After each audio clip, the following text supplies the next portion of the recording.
नमस्ते। आज हम भारत के स्वतंत्रता संग्राम की उस निर्णायक मोड़ की कहानी पर गहरी उतरेंगे जिसने वाकई इतिहास की धारा ही बदल रख दिया था। साल था 1942 और भारत ठीक इसी मोड़ पर आकर खड़ा हो गया और इस सवाल का जवाब मिला ना। उसने हमेशा के इतिहास को बदल दिया। सोचिए, दूसरा विश्व युद्ध अपने चरम पर था और ग्रेट ब्रिटेन को इस जंग के लिए भारत के साथ की भारत के समर्थन की बहुत ज़्यादा जरूरत थी। तो भारत का समर्थन पाने के लिए ब्रिटेन ने क्रिप्स मिशन को भारत भेजा, लेकिन मिशन की नाकामी से कह सकते हैं कि देश में जो असंतोष की आग सुलग रही थी उसमें घी डालने का काम किया। तो असल में बात यह थी कि यह मिशन फेल हुआ। इसलिए फेल हो गया क्योंकि वह एक सबसे जरूरी मांग को पूरा करने के लिए तैयार नहीं था।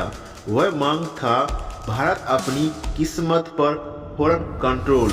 अब देखिए, एक तरफ युद्ध की वजह से चीजों की कमी, दूसरी तरफ बढ़ती महंगाई और इन सब के ऊपर ब्रिटिश सरकार की रवैया। इससे गुस्से के बीच में महात्मा गांधी ने यह एहसास हो गया था कि अब आखिरी और निर्णायक लड़ाई का वक्त आ चुका है। और फिर वह ऐतिहासिक दिन आया। 8 अगस्त 1942 मुंबई के ग्वालियर टैंक मैदान में एक बहुत बड़ी बैठक हुई और वहीं गांधी जी ने इस आंदोलन की शुरुआत की जिसे हम अगस्त क्रांति के नाम से भी जानते हैं। अपने भाषण में गांधी जी ने पूरे देश को एक बहुत ही सरल लेकिन इतना शक्तिशाली संदेश दिया जो बस आग की तरह फैलने वाली थी। और वह मन था, करो या मरो। इसका मतलब बिल्कुल साफ था, यह आजादी के लिए आग या पार की लड़ाई थी। अब पीछे हटने का कोई सवाल नहीं था।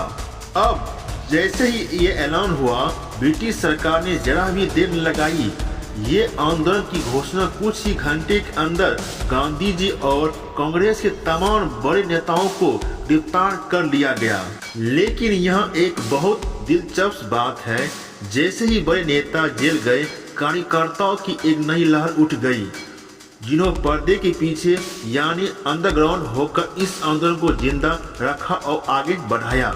इसी का एक बेहतरीन उदाहरण था उषा मेहता का सीक्रेट कांग्रेस रेडियो के अंडरग्राउंड रेडियो की एक तरह से आंदोलन की लाइफ लाइन बन गया था, जो देश भर आज़ादी के संदेश और जरूरी जानकारी को पहुंचाकर लोगों का हौसला बनाए रखता था।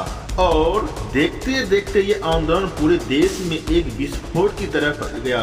आम लोगों ने बागडोर अपने हाथ में ले ली और ब्रिटिश शासन ने हर भारतीयों को निशाना बनाना शुरू कर दिया। इस पूरे संघर्ष में एक और खास बात थी, महिलाओं का जबरदस्त भागीदारी। उन्होंने पुरुष के साथ कंधे से कंधे मिलाकर जुलूस का नेतृत्व किया और एक वाकई में और साधारण भूमिका निभाई। हाँ, यह सच है कि अंग्रेजों ने आखिरी में बड़ी बेरहमी से यह विद्रोह को दबा दिया, लेकिन इस आंदोलन का जो असर हुआ वह बहुत गहरा था, उसे बदला नहीं जा सकता था। तो देखिए, भले ही इस आंदोलन से हमें फौरन आज़ादी नहीं मिली, लेकिन इस बात की बिल्कुल साफ कर दिया, इसने भारत में ब्रिटिश सत्ता की नींव को हिलाकर रख दिया था।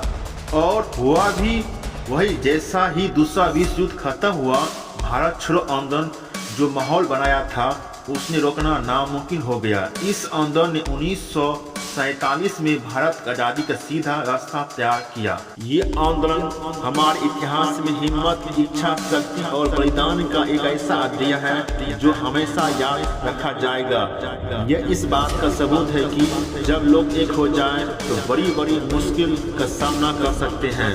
उन सभी लोगों की विरासत जिन्होंने एक बड़े मकसद के लिए करो या मरो का रास्ता चुना, वह आज भी हमारे सामने एक गहरा और अहम सवाल छोड़ जाती है कि कौन सा बलिदान है जो देने के लायक है।